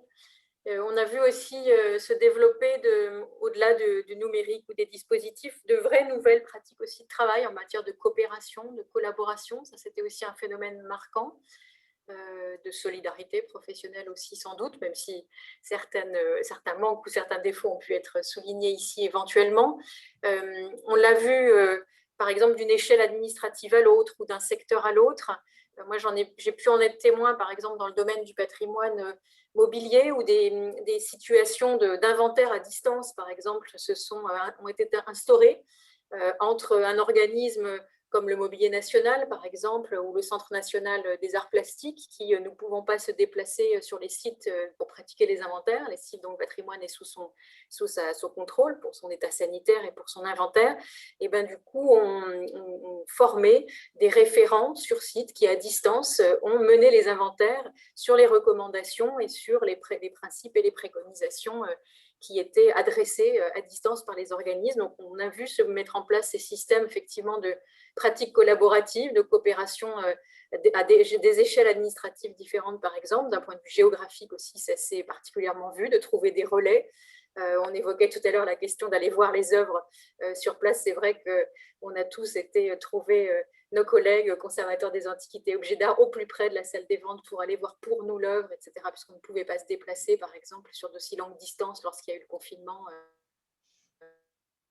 et les restrictions à des déplacements en interrégion, par exemple. Donc, ces phénomènes-là de collaboration qui ont été accélérés ont été particulièrement évidents et à saluer, évidemment. Est-ce que ces pratiques-là, cette coopération à distance, éventuellement, vous avez pu, par exemple, Amélie, dans le secteur de la conservation-restauration, le vérifier, le voir à l'œuvre? Alors, en matière de méthode de travail, en tout cas au sein de l'association, notre expérience, elle rejoint celle de tout le monde, c'est-à-dire qu'on a fait des visios et c'est vrai qu'on a pu pouvoir faire participer, on a à la FFCR des délégués régionaux à qui on proposait un rendez-vous tous les 2 ans, enfin 2 fois par an, pardon, sur une journée complète. Ça pouvait être un peu lourd, il y en a qui venaient de loin et c'est vrai qu'on a perdu un peu le fil avec eux ces dernières années. Et là, très clairement, la visio a permis de remailler en fait ce réseau et de pouvoir discuter parce que les réalités sont quand même assez différentes en région et à Paris, même si la majeure partie de la communauté professionnelle est installée en Île-de-France. C'était important de pouvoir comme ça échanger et du coup, on a cette année plus de personnes au conseil d'administration qui sont en région. Notre assemblée générale a eu un succès qu'elle n'avait jamais eu en présentiel, il faut reconnaître. Encore une fois, il faut libérer une journée complète, il faut se déplacer, etc. À tel point que, alors évidemment, les gens ont regretté le manque d'échanges et de discussions, ils ont regretté les débats parce qu'on avait opté pour un système de questions par le chat parce que gérer une prise de parole à distance avec 60 personnes, ça nous semblait un peu insurmontable. Donc, les gens ont beaucoup regretté de ne pas avoir ces échanges-là, mais là, on se rend compte qu'on pourrait vraiment faire les deux, c'est-à-dire refaire une assemblée générale en présentiel avec un système de diffusion qui permette, on a aussi plein de collègues qui nous ont dit c'était super, on a continué à travailler dans notre atelier en écoutant l'assemblée générale, chose, voilà. Donc, de ce point de vue-là, je crois qu'on va perpétuer. Et pour ce qui est de trouver des contenus, on a aussi beaucoup apprécié. Moi, j'ai écouté des conférences faites par des conservateurs restaurateurs, notamment dans le cycle de l'INP, un restaurateur, une œuvre, où je ne me serais pas forcément déplacée. Et je crois que dans la mesure où là, on a le choix, et puis que nous, on n'a peut-être pas eu la même rupture. Voilà. Pour nous, il y a eu un confinement, en gros, pas tellement un deuxième ni un troisième. On a gardé un lien social avec nos collègues, on a gardé un lien avec les objets, ce qui n'empêche que les conservateurs restaurateurs retournent au musée. C'est-à-dire que c'est quand même pas tout à fait la même chose. C'est pas le même mode d'appréciation. On a beaucoup échangé entre nous et on se disait que voilà, on a tous réservé pour des expositions. Alors peut-être on ne le faisait pas tant que ça les fois d'avant. Donc finalement, notre expérience, elle se rapproche quand même beaucoup des précédents témoignages. Merci. Est-ce qu'il y a d'autres interventions souhaitées sur cette question de nouveaux modes de collaboration? Maëlle, par exemple, ou Monsieur Giquelot, dans les domaines qui sont les vôtres? Sinon, j'aborde la dernière. J'avais simplement un mot sur le travail qu'a mené le service des publics avec les scolaires qui, eux, étaient interdits de déplacement dans les musées. Ils pouvaient se rendre dans plein d'endroits, mais pas du tout dans les musées. Pour ne pas rompre le travail, justement, le service des publics a enregistré des vidéos, mis en place des visios. Donc, l'œuvre, évidemment, était absente de cela, mais malgré tout, le travail pouvait continuer, qu'il n'y ait pas de rupture, de même qu'avec les associations avec lesquelles, évidemment, les choses se tissent petit à petit, les associations de quartier avec lesquelles nous travaillons depuis plusieurs années. Et donc, la visio a été mise à profit pour maintenir ce lien dans les salles en changeant de salle régulièrement. Et c'est finalement quelque chose qui risque de se poursuivre, non pas pour remplacer, mais pour venir en supplément de l'existant et multiplier les partenaires, puisqu'on ne peut pas multiplier non plus les médiateurs, mais en tout cas, ces temps peuvent être vraiment développés et les vidéos peuvent être aussi envoyées dans différents établissements. Donc, on a touché un public qui n'était pas nécessairement le public qui était le nôtre au préalable et dont nous avons vu les retombées dès le premier jour de la réouverture, la dernière réouverture, avec énormément de jeunes qui sont venus, mais également des personnes qui avaient vu les vidéos dans les associations de quartier pendant le confinement. Donc, je crois qu'on apprend beaucoup aussi pendant cette période sur comment multiplier les liens avec des publics qui ne sont pas forcément les nôtres, qui sont nos cibles, mais qu'en temps normal, on a beau réfléchir, on n'arrive jamais à faire venir. C'est juste. Oui.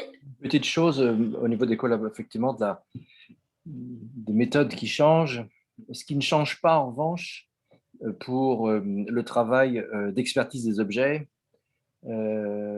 pour lesquels, effectivement, on ne pouvait plus se déplacer. Alors maintenant, on peut à nouveau un peu plus se déplacer, mais l'expertise sur photo est totalement proscrite dans notre métier.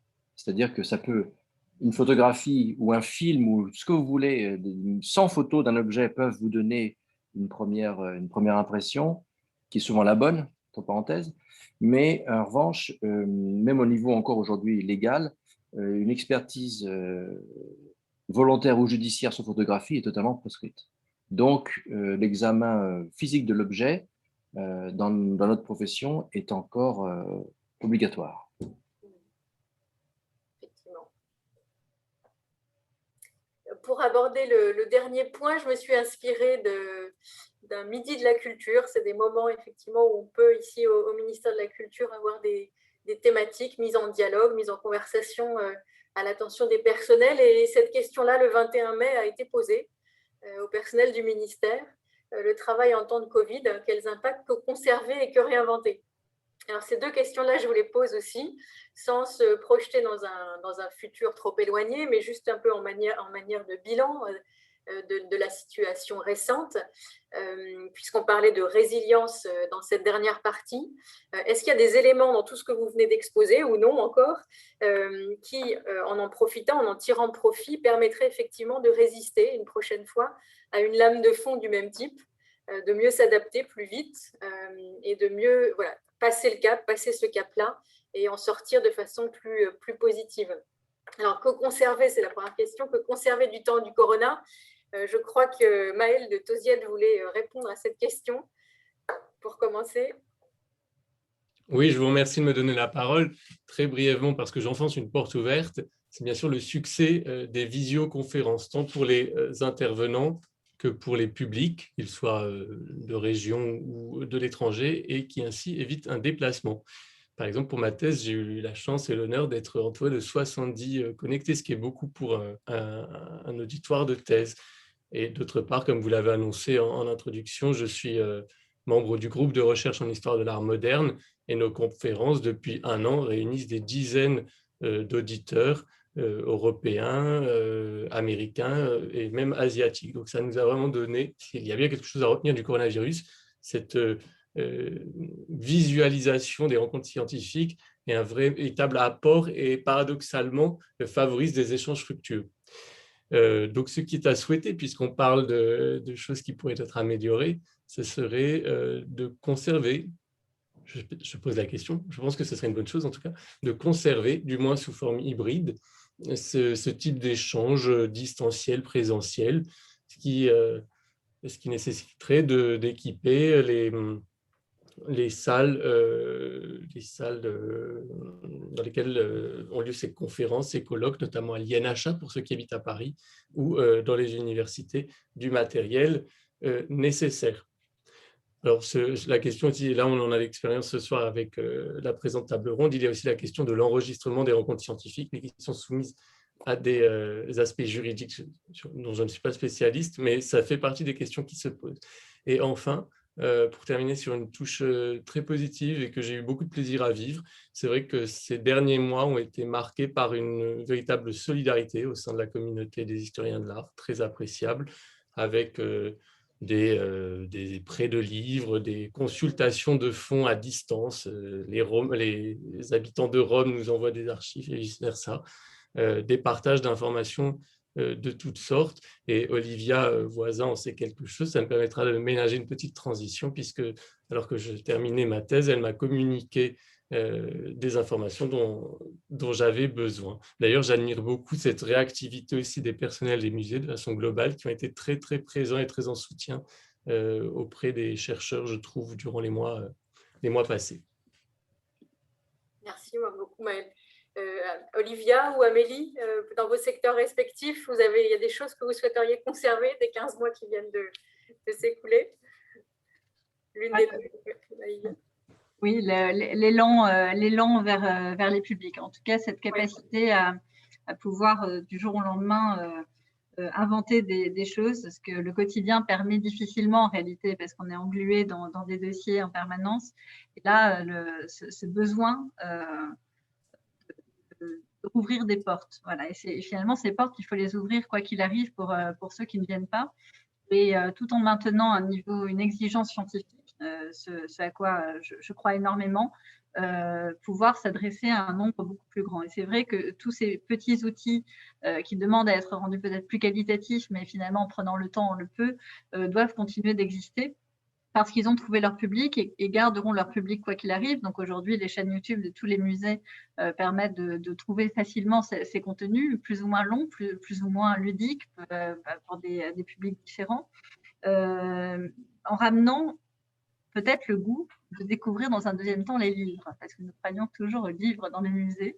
On espère que les publics continueront de les lire, mais pouvoir reglisser du scientifique permet aussi de se distancer du seulement ludique. Voilà. Et j'espère que nous pourrons conserver ça du temps du corona. Merci Olivia. Et Amélie, peut-être qu'il y a des dimensions aussi positives. Oui, alors en fait, c'est un peu une pièce à double face. C'est-à-dire qu'on a fait un constat qui nous semble, nous, pas complètement positif, mais dont on espère que, au contraire, ce sera une façon de mieux le communiquer. C'est qu'on s'est posé la question de la veille sanitaire sur les collections pendant que les musées étaient fermés. Et du coup, on a fait un sondage auprès de les membres sur notre fichier, en leur demandant s'ils avaient été sollicités pour des contrôles. Voilà.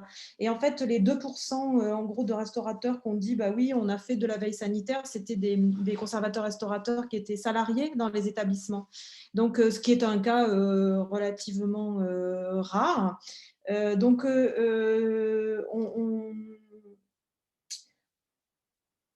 on espère que cette question en fait du regard, alors évidemment quand les institutions sont fermées, il y a un grand nombre de personnel qui est apte à repérer quand il y a une infestation, par exemple, sur des œuvres ou une manifeste évolution de l'état de conservation des œuvres, mais que cette question reste prégnante. En tout cas, elle a été un peu mise en évidence au moment où les établissements ont été fermés. Merci beaucoup, Amélie. Et en matière de réinvention maintenant, dernière question, est-ce que chez les historiens d'art, par exemple, Damien ou Maëlle, il y a des éléments que vous voudriez proposer pour l'avenir proche? Alors, on est en train de tous y réfléchir, hein, évidemment. C'est des choses qui sont totalement en cours. Enfin, je dirais que à la fois, il y a énormément de choses à réinventer, ça, c'est une évidence. Hein, je rejoins ce qui a été évoqué précédemment, à la fois en termes évidemment de contenu de plus en plus démocratisé, et puis surtout d'une véritable appétence qui s'est nourrie par justement les différents supports qui ont été apportés, en particulier par les institutions muséales. Je trouve que c'est évidemment formidable. Après, moi, je dirais qu'il y a peut-être aussi des inquiétudes sur la manière dont vont se développer ces outils numériques. Une inquiétude qui est liée tout simplement à ces formats d'enseignement. Je pense qu'on revient, évidemment, on va revenir dans les salles de classe, mais ces formats-là, ces formats de conférences, rejoignent un petit peu en fait cet Eldorado il y a quelques années des fameux MOOC, hein, qui avaient été développés et qui ont d'ailleurs pas forcément été couronnés de succès. Après quelques années de réflexion, on s'est rendu compte qu'il y avait eu vraiment une nécessité de, certes, mettre à disposition des cours, des contenus en ligne, mais que finalement les personnes avaient du mal à les suivre, en fait, hein, c'était le grand échec des MOOC. Cette question-là s'est posée aussi pour nos propres enseignements, en fait, comment les étudiants arrivent à percevoir des cours en ligne lorsqu'ils sont dispensés certes en direct, mais qui peuvent être enregistrés, qui peuvent être réécoutés. Ça, c'était une vraie question. Donc, on espère bien entendu revenir à du total présentiel, mais le format hybride va s'imposer, je pense, de plus en plus très clairement, hein, sur les rencontres scientifiques. D'ailleurs, c'est une des questions qui va se poser pour le Congrès international d'histoire de l'art de 2024 qui va être accueilli à Lyon, justement. Il est évident que cette question d'un format hybride va se poser, et je pense que d'ici 3 ans, nous aurons auront des outils techniques et numériques optimales pour pouvoir véritablement écouter et être écouté dans n'importe quel lieu. Cette question va se poser aussi évidemment pour des questions environnementales, hein, puisque faire venir plusieurs centaines, voire de milliers, je ne sais pas, en tout cas plusieurs centaines de chercheurs des quatre coins du monde, actuellement avec les conditions justement que l'on connaît, ce n'est plus possible, hein, pour des questions évidentes de voyage, de transport. Donc tout ça évidemment c'est à mettre en perspective vis-à-vis aussi des nouveaux défis qui nous attendent de ce point de vue-là, en dehors même du cadre de l'histoire de l'art, de voir que les conditions matérielles que l'on connaît actuellement seront difficiles à maintenir dans les années qui viennent. Et donc ça vaut beaucoup, énormément, effectivement, pour les rencontres scientifiques, un peu moins pour l'enseignement, mais pour voilà, répondre à votre question sur cette question de la réinvention, nous nous réinventons nous-mêmes en tant qu'enseignants, bien entendu. Et c'est aussi cet enjeu qui est important de saisir, que nous saisissons actuellement tous et toutes sur voilà, de prochaines accréditations, sur comment véritablement intégrer totalement ces outils numériques au sein même de nos enseignements, non pas à la marge, mais vraiment au centre de notre réflexion en tant que passeur de savoir, mais pas uniquement passeur de savoir, en tant que véritable, je dirais, pédagogue, hein, qui essayons d'envisager des finalités pédagogiques qui permettent véritablement aussi de donner aux étudiants l'envie d'apprendre par un environnement qui est totalement omniprésent chez eux. Je parle des nouvelles générations qui sont totalement, les fameux millénials, qui sont totalement justement bercés par les outils numériques, par les réseaux sociaux. Il est clair qu'on ne peut plus s'adresser comme on s'adressait à des publics il y a 15 ou 20 ans. C'est aussi ça l'enjeu, je dirais, véritable de se rendre compte que les nouvelles générations d'étudiants passent des heures et des heures sur les écrans de réseaux, des écrans d'ordinateur, des écrans de téléphone portable et des réseaux sociaux qui modifient aussi profondément leur capacité d'écoute, d'attention. Et donc, il faut aussi, je pense que c'est un des grands défis, réinventer nos propres manières d'enseigner pour s'adresser au mieux à cette nouvelle génération. Merci. Et pour terminer avec un autre secteur de réinvention possible, je laisserai la parole à Amélie Métivier pour aborder les conservateurs-restaurateurs et on terminera notre débat avec vous. Alors, pour nous, cette crise a été vraiment un enseignement sur notre position. On dit que friends in need are friends indeed. Et je crois que notre position extérieure à l'institution, aux établissements, quelque part, nous questionnait dans notre véritable intégration dans la chaîne patrimoniale. Et quand on a vu la manière dont la communauté s'est souciée de l'impact que ça allait avoir sur des entreprises qui sont à l'arrêt, les messages de soutien qu'on a reçus de la part de différentes institutions, enfin les conservateurs, les régisseurs, on a senti vraiment, et là je pense que c'était peut-être la dernière étincelle qu'il nous fallait pour qu'on prenne vraiment à bras le corps notre position dans la chaîne, comme élément d'engrenage aussi, c'est-à-dire de passeur, d'interpénétration dans le travail qu'on vit au jour le jour, mais dont on n'avait peut-être pas pris le recul suffisant pour se le formuler. Et au même titre que nous, on s'est senti aussi concerné par d'autres professions. Je pense par exemple aux guides conférenciers qui sont aussi beaucoup des indépendants confrontés à cette question de l'arrêt du travail. Et pour eux, la reprise est encore plus longue que la nôtre. On a senti, on s'est senti quand même proche, et j'espère que ça va initier de futures collaborations. Je crois que c'est la question du miroir, c'est-à-dire que nous, on a très envie en tout cas de continuer à travailler avec les professions partenaires autour finalement de l'objet qui est notre point commun, quoi. Et merci beaucoup, effectivement, Amélie, pour ce dernier point.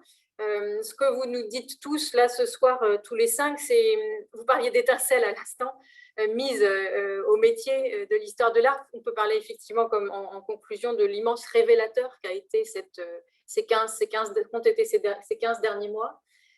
Révélateur de failles aussi dans les processus administratifs, certains en ont souligné de façon très précise quelques-uns.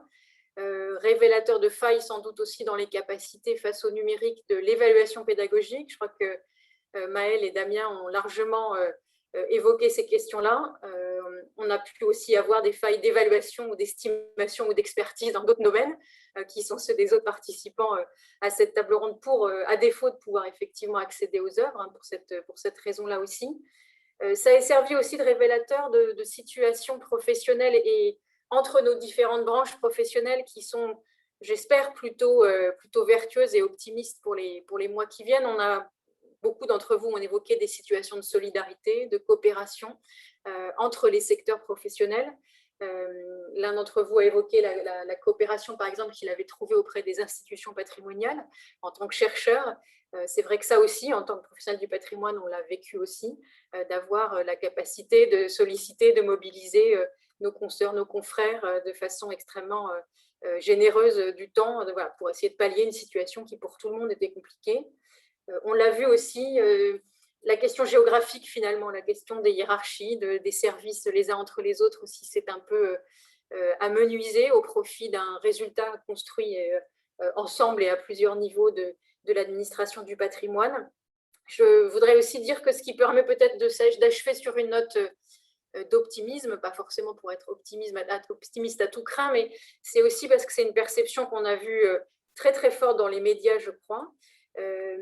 Peut-être ne se sont-ils pas tous collectivement, notamment les médias généralistes, appesantis sur la réalité des métiers de l'histoire de l'art, et c'était l'objet justement du débat de ce soir, d'aller un peu plus profondément les exposer, les expliquer, les expliciter. En revanche, ce qui, je crois, a été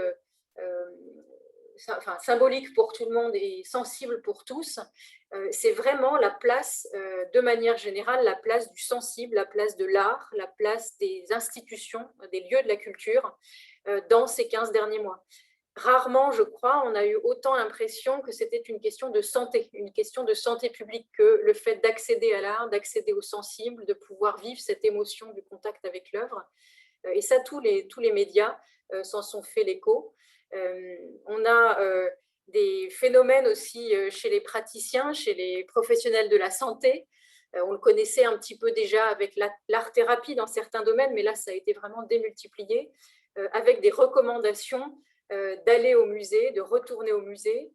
Je pense à ce qui se passe, par exemple, à la Salpêtrière, où parmi les préconisations et les prescriptions qui sont données à certains patients, il peut y avoir des formes d'ordonnances muséales, puisque c'est comme ça qu'il les évoque, en recommandant effectivement d'aller retrouver ces situations d'empathie artistique pour se sortir de pathologies qui sont héritées directement de ce confinement, héritées de distanciation sociale subie de façon excessive. Et donc le fait qu'on mette en avant comme ça ce rôle de l'art, ce besoin de l'art pour chacun, on peut espérer aussi que indirectement, ça finira aussi par avoir des retours positifs et des retombées positives sur les métiers qui sont à l'origine de la mise en valeur de ces œuvres d'art, leur explication, leur connaissance, leur monstration au public dans quelque lieu que ce soit. Et donc, on espère aussi un peu un développement de la curiosité pour les métiers qui sont derrière et pour la reconnaissance de ces métiers en général. Je vous remercie justement à propos de la reconnaissance de ces métiers d'avoir joué le jeu, de faire les grands témoins, pour avoir décrit par le menu les coulisses de vos branches professionnelles respectives. Vous avez, j'en suis moi-même témoin, généreusement donné de votre temps pour la préparation des échanges de ce soir et pour la tenue de ce débat. Donc merci à vous cinq, vraiment. Je voudrais aussi recommander à tous pour aller plus loin s'ils le souhaitent, de se pencher dans ce dossier de presse qu'on a réalisé tous ensemble. Les contributions que vous y retrouvez sont des propositions réunies auprès de chacun de nous six, ainsi que d'Olivier Bonfait et de Judith Kagan.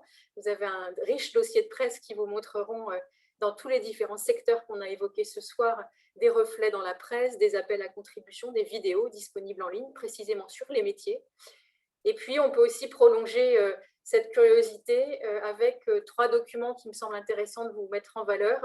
Un grand travail qui a été fait par l'Institut national du patrimoine, qui a proposé cette bibliographie extrêmement riche sur la crise sanitaire du Covid-19 face au patrimoine culturel, à moins que ce soit le contraire.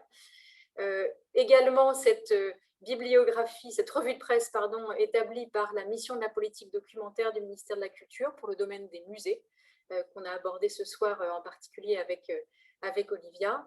Et puis enfin, un support et un média qu'on a évoqué aussi ce soir à travers quelques écrans. Le Journal des Arts a consacré à la fin du mois de mai dernier un dossier spécial crise du coronavirus qui rassemble toute une série d'articles publiés précédemment ou des articles d'actualité dans tous les domaines d'actualité et dans tous les domaines professionnels de l'histoire de l'art que nous avons collectivement représentés. Voilà, donc je vous souhaite une bonne lecture complémentaire de ces différents supports.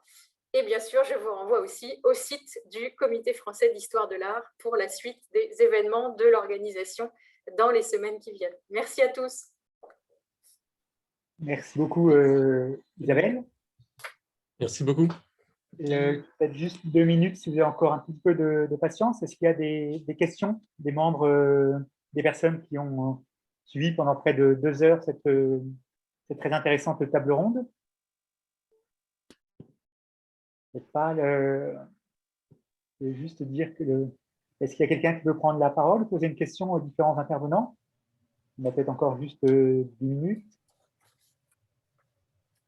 Ok, c'est toujours un peu compliqué. En tout cas, vous avez été suivi alors, par un public peut-être un peu restreint, mais en tout cas fidèle, ce qui prouve que la table ronde est très intéressante. Et j'ai été frappé qu'on avait lancé ce débat, on avait eu un peu peur au CFHA que ce soit une suite un peu de plaintes et des situations de cas trop personnels et un peu tristes en quelque sorte. Et vous avez réussi à montrer comment il pouvait y avoir des aspects positifs qui sont à la fois, en effet, je pense, une plus grande communauté qui s'est créée, dont cette table ronde est aussi un exemple. Et puis, également, un effet d'ouverture vers d'autres publics, aussi parce que les autres publics, pendant un temps, ont eu un peu plus de temps libre, en quelque sorte. Donc, ils ont pu passer un certain temps devant leur écran, puisqu'ils étaient aussi en télétravail.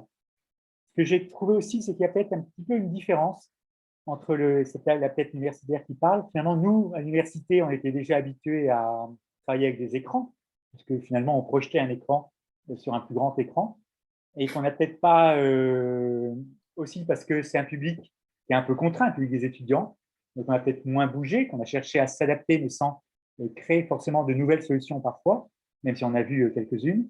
Alors qu'au contraire, pour les autres métiers, ça a dû être vraiment un changement en quelque sorte à la fois de lieu de travail, de méthode de travail, étudier un objet à distance, faire une vente à distance, etc. Et si, en effet, on n'a pas forcément créé des objets nouveaux, vous avez su peut-être plus que nous, et là, c'est peut-être une réflexion à avoir, mobiliser des objets nouveaux pour continuer à travailler. Et nous, peut-être aussi, parce qu'on a eu une pression, je pense, de la part de nos autorités, comme on a eu une pression sur les MOOC pour dire, et maintenant, enseigner à distance, pas besoin de revenir en cours, etc.